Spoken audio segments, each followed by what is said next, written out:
ಅನುದಾನ ತಾರತಮ್ಯ ಗುದ್ದಾಟದ ಮಧ್ಯೆ ಕೂಡ ಸಿಎಂ ಸಿದ್ದರಾಮಯ್ಯ ನಿನ್ನೆ ರಾಜ್ಯದ ಆಯವ್ಯಯ ಮಂಡಿಸಿದ್ದಾರೆ. ಎರಡನೇ ಅವಧಿಯ ಮೊದಲ ಸಂಪೂರ್ಣ ಬಜೆಟ್ ಜನರಿಗೆ ಗ್ಯಾರಂಟಿ ಭರವಸೆಗಳನ್ನು ಕಂಟಿನ್ಯೂ ಮಾಡಿದ್ದಾರೆ. ಹೊಸ ಯೋಜನೆಗಳಿಗೂ ಭರಪೂರ ಅನುದಾನ ನೀಡಿದ್ದಾರೆ. ಹಾಗಾದ್ರೆ ಲೆಕ್ಕರಾಮಯ್ಯ ಯಾವ್ಯಾವ ಹೊಸ ಯೋಜನೆಗಳನ್ನು ಘೋಷಿಸಿದ್ದಾರೆ ಇದೆಲ್ಲವನ್ನ ನೋಡೋಣ ಬನ್ನಿ.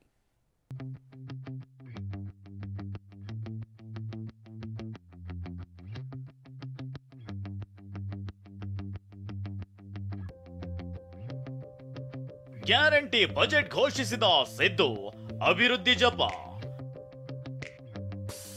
ರೈತರಿಗೆ ಬಲ, ನಾರಿಯರಿಗೆ ಶಕ್ತಿ, ಸರ್ವರಿಗೂ ಸಮಪಾಲು.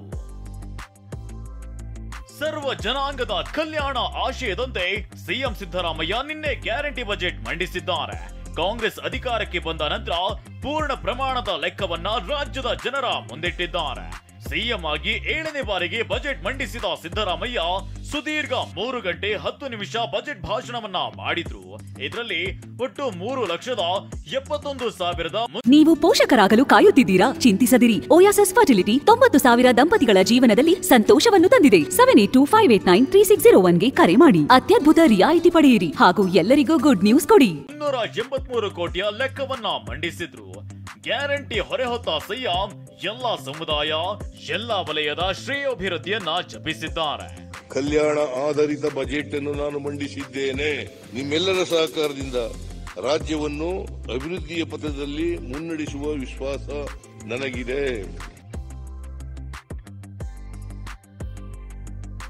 ಹಾಗಾದ್ರೆ ನಿನ್ನೆ ಬಜೆಟ್ನಲ್ಲಿ ಸಿಎಂ ಸಿದ್ದರಾಮಯ್ಯ ನೀಡಿದ ಹೊಸ ಘೋಷಣೆಗಳು ಯಾವ್ಯಾವು? ರಾಜ್ಯಕ್ಕೆ ಸಿಕ್ಕಿದ ಹೊಸ ಯೋಜನೆಗಳು ಏನೇನು ಅಂತ ನೋಡೋದಾದ್ರೆ, ಅನ್ನದಾತರ ಕಲ್ಯಾಣಕ್ಕಾಗಿ ಸಮಗ್ರ ಕೃಷಿ ಉತ್ತೇಜಿಸಲು ರೈತ ಸಮೃದ್ಧಿ ಯೋಜನೆ ಜಾರಿಗೊಳಿಸಲಾಗಿದೆ.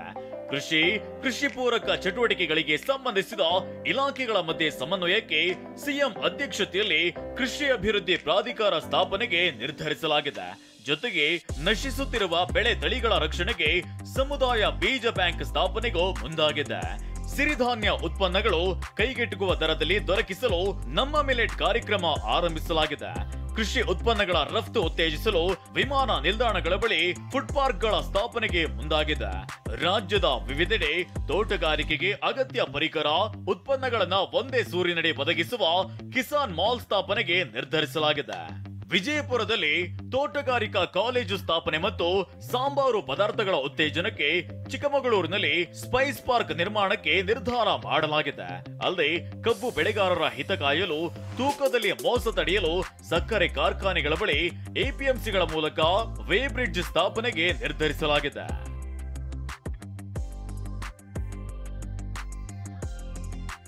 ಇನ್ನು ಬಜೆಟ್ನಲ್ಲಿ ಮೀನುಗಾರಿಕೆ ಅಭಿವೃದ್ಧಿಗೆ ಸಿದ್ದರಾಮಯ್ಯ ಹಣ ಮೀಸಲಿಟ್ಟಿದ್ದಾರೆ. ಭದ್ರಾವತಿಯಲ್ಲಿ ಅತ್ಯಾಧುನಿಕ ಮೀನು ಮಾರುಕಟ್ಟೆ ಸ್ಥಾಪನೆಗೆ ನಿರ್ಧರಿಸಲಾಗಿದೆ. ಹೊನ್ನಾವರ ತಾಲೂಕಿನ ಮಂಕಿ ಅಥವಾ ಕಾಸರಗೋಡಿನಲ್ಲಿ ಮೀನುಗಾರಿಕೆ ಸಂಶೋಧನಾ ಕೇಂದ್ರ ಸ್ಥಾಪನೆ, ಮುರುಡೇಶ್ವರದಲ್ಲಿ ಸುಸಜ್ಜಿತ ಮೀನುಗಾರಿಕೆ ಬಂದರು ನಿರ್ಮಾಣಕ್ಕೆ ಹಣ ಮೀಸಲಿಟ್ಟಿದ್ದಾರೆ. ಜೊತೆಗೆ ವಲಸೆ ಕುರಿಗಾಹಿ, ಸ್ವತ್ತುಗಳ ಮೇಲೆ ದೌರ್ಜನ್ಯ ತಡೆ ಕಾಯ್ದೆ ಜಾರಿಗೂ ಒಪ್ಪಿಗೆ ಸೂಚಿಸಲಾಗಿದೆ. ಹಿರಿಯ ನಾಗರಿಕರಿಗೆ ಅನ್ನ ಸುವಿಧಾ ಎಂಬ ಹೊಸ ಯೋಜನೆ ಜಾರಿ ಮಾಡೋದಾಗಿ ಸಿಎಂ ಘೋಷಿಸಿದ್ದಾರೆ. ಅನ್ನ ಸುವಿಧಾ ಎಂಬ ಹೊಸ ಯೋಜನೆಯಡಿಯಲ್ಲಿ ಹೋಮ್ ಡೆಲಿವರಿ ಆಪ್ ಮೂಲಕ 80 ವರ್ಷ ದಾಟಿದ ಹಿರಿಯ ನಾಗರಿಕರು ಮಾತ್ರ ಇರುವ ಮನೆಯ ಬಾಗಿಲಿಗೆ ಆಹಾರ ಪದಾರ್ಥಗಳನ್ನು ತಲುಪಿಸುವ ಸಾಮಾಜಿಕ ಭದ್ರತಾ ವ್ಯವಸ್ಥೆಯನ್ನು ಜಾರಿಗೆ ತರಲಾಗುವುದು. ಗ್ಯಾರಂಟಿ ಹೊರೆ ಇದ್ರೂ ಲೋಕಸಭಾ ಚುನಾವಣೆಯ ದೃಷ್ಟಿಯಿಂದ ಮತದಾರರಿಗೆ ಯಾವುದೇ ಪರೆ ಹಾಕದೆ ಭರಪೂರ ಕೊಡುಗೆ ನೀಡಿದ್ದಾರೆ. Bureau report ಟಿವಿ9.